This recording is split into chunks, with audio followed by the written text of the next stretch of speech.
Halo sahabat desa, kita jumpa lagi. Kali ini kita akan membahas terkait dengan pungutan yang dilakukan oleh pemerintah desa. Namun sebelum lanjut videonya, alangkah baiknya kamu klik subscribe dulu sekaligus dengan like-nya. Dan jika dirasa video ini bermanfaat, silahkan share lewat media sosial kamu. Juga tonton videonya sampai habis.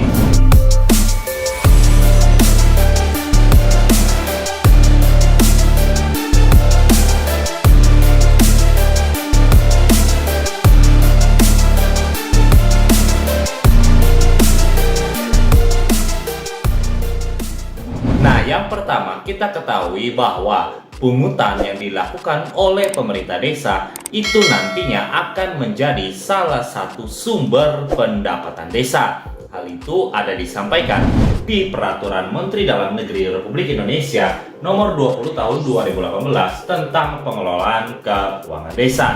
Ada dikatakan bahwa salah satu yang namanya pendapatan desa itu dari pungutan desa. Hal itu ada disampaikan pada pasal 12-nya. Di ayat 1 ada dikatakan kelompok pendapatan asli desa atau biasa kita singkat PAD terdiri atas jenis yang salah satunya adalah pendapatan asli desa lain. Dan jika kita melihat apa yang diamanatkan pada ayat 5 itu pendapatan asli desa lain sebagaimana dimaksud pada ayat 1 huruf D antara lain hasil pungutan desa. Nah, ketika pemerintah desa melakukan pungutan yang nantinya akan menjadi pendapatan di desa sebagai PAD, terlebih dahulu pemerintah desa memiliki yang namanya peraturan desa tentang pungutan desa yang menjadi dasar tindakan yang dilakukan oleh pemerintah desa untuk memungut sesuatu yang nantinya akan menjadi pendapatan asli desa sebagaimana yang disampaikan di Permendagri 20 tahun 2018 tadi. Hal itu jika kita melihat yang terdapat di Peraturan Menteri Dalam Negeri Republik Indonesia Nomor 111 tahun 2014 tentang pedoman teknis peraturan di desa, di mana untuk perdes pungutan itu nantinya setelah disusun dan dibahas serta disepakati bersama BPD, kepala desa tidak bisa langsung melakukan penetapan rancangan peraturan desa menjadi peraturan desa tentang pungutan tersebut.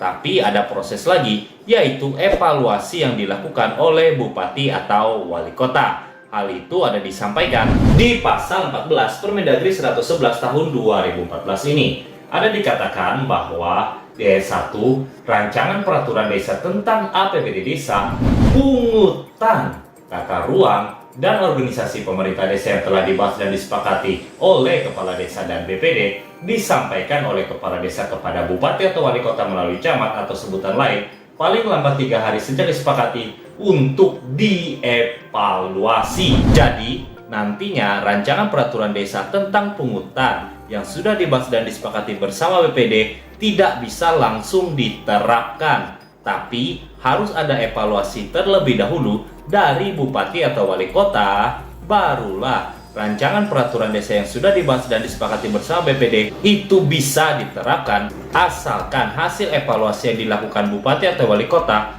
menyampaikan bahwa rancangan peraturan desa tentang pungutan tersebut telah sesuai dengan peraturan perundang-undangan sehingga tidak perlu ada perbaikan. Nah, setelah selesai hasil evaluasi dari bupati atau wali kota, barulah kepala desa melakukan penetapan rancangan peraturan desa tentang pungutan tersebut menjadi peraturan desa. Dan selanjutnya barulah pemerintah desa bisa melakukan pungutan terhadap objek yang tertuang dalam peraturan desa tersebut dan nantinya menjadi salah satu pendapatan asli desa.